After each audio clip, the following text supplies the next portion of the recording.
Number 10, the first time Toronto becomes World Series champions. You can't understand anything that comes after without this. In October of 1992, the Blue Jays didn't just win a World Series, they removed a ceiling. Timlin, Nixon bunts, Timlin on it, throws to first for the first time in history. Game 6 against Atlanta stretches into extra innings, tension creeping into every corner of Skydome. When the final out is finally recorded, the release feels physical. A city that had waited, hoped, and wondered if they would ever be allowed to win at this level suddenly knew the answer. Jeff Reardon to give the Toronto Blue Jays a 5-4 lead. Yes, it's low on this list, and that's intentional, because this moment isn't about dominance, it's about permission. The fact that locks it into history. The Blue Jays became the first team based outside the United States to win the World Series. That title didn't end the hunger, it created it. And yes, we'll talk about 1993 later. Although the 2025 season was magical, this video isn't about 1 year. We're looking back at every Toronto Blue Jays season and we're limiting ourselves to one single on-field moment. No careers, no eras, no vibes. Postseason bias matters here. The meaning of it matters here, and we're counting from worst to best because greatness isn't about how it starts, it's about where it ends. Because the truth is simple. The Toronto Blue Jays don't want pretty good, they want it all. Number 9, Kikuchi is in pure chaos. This is the one people will argue about. June 9th, 2024 in Oakland, a routine pop-up drifts towards foul territory near the visitors' dugout. Oakland's first baseman Tyler Sortram is tracking it, and then somehow Yusei Kikuchi ends up in the same space at the same time. They collide, play stops, everyone looks around, the crowd doesn't know what to do, the broadcast doesn't know what to say. Why does a moment like this belong on the greatest moments list? Because it's a shining example of the awkward 2024 Blue Jays season and what the result of it was. In 2024, the Blue Jays ended the season with a terrible record of 74 wins and 88 losses. This cringy moment perfectly represents the cringy season. Chase is Soderstrom, and Soderstrom, we might have interference here. Might have interference. A Toronto Blue Jay player came out of the dugout. Number 8, Vladdy's hat trick. By 2021, the Blue Jays were supposed to be almost ready, and then Vladimir Guerrero Jr. decides to remove the word almost. On April 27th, Vladdy steps to the plate and puts on a power display. One home run, then another, then another. Different pitches, different locations, same results. Each swing feels heavier than the last, not because of distance, but because of certainty.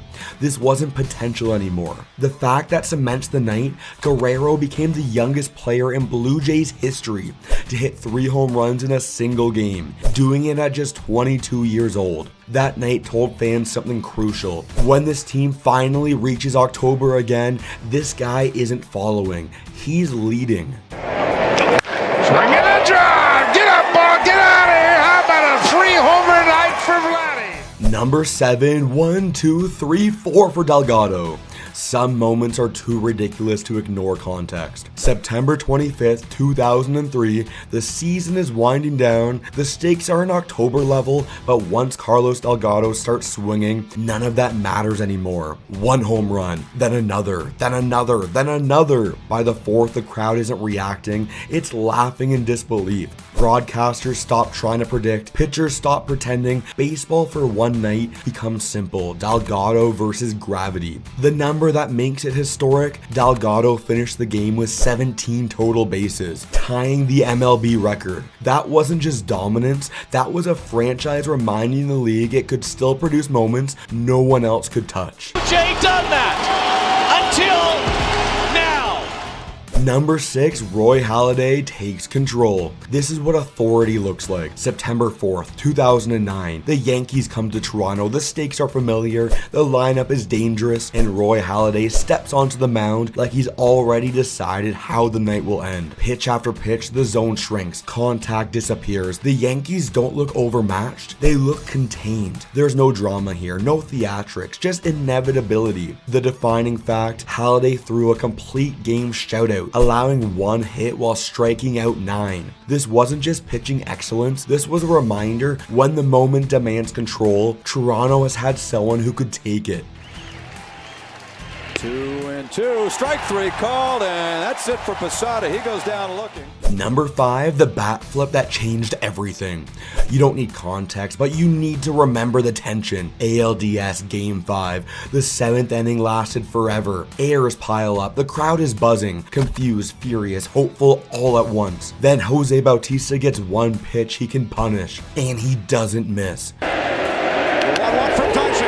Bautista with a drive. Deep left field. No doubt about it. The swing is violent, the ball is gone, the building explodes, and then comes the motion that turned into a symbol. The bat flipping high into the air. This is the moment that turned me into a Blue Jays fan. The fact that seals it. It was a go-ahead 3-run home run in the 7th inning of a winner-takes-all playoff game. Toronto didn't ask for permission anymore. They wanted it all.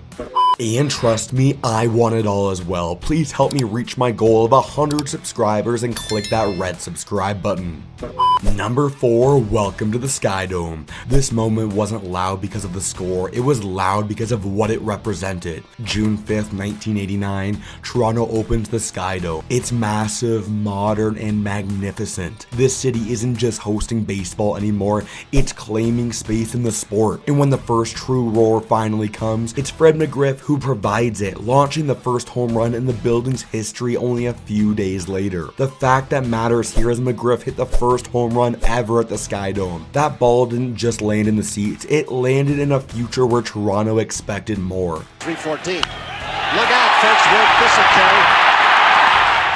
Number 3, Dave Stieb finally gets his no-hitter. If baseball has ever owed someone anything, it was this. For years, Dave Stieb has been one out away. Again and again and again, each time, perfection slipped through his fingers in the cruelest way possible. Until September 2nd, 1990. The day the final out is recorded, no bloop, no broken bat, no late twist, just history clean and undeniable. The fact that defines it, Stieb threw the first no-hitter in Blue Jays franchise history. This wasn't just excellence, this was justice.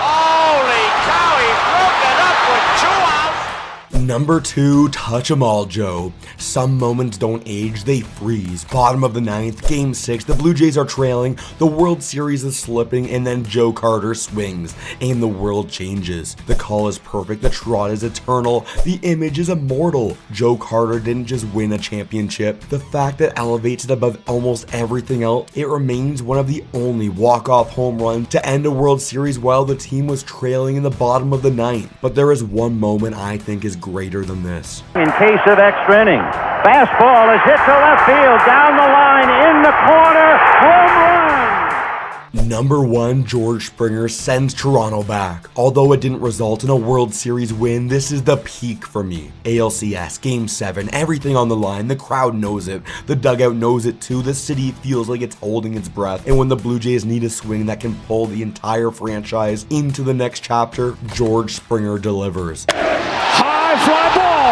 Left field. Arozarena. Watches it go.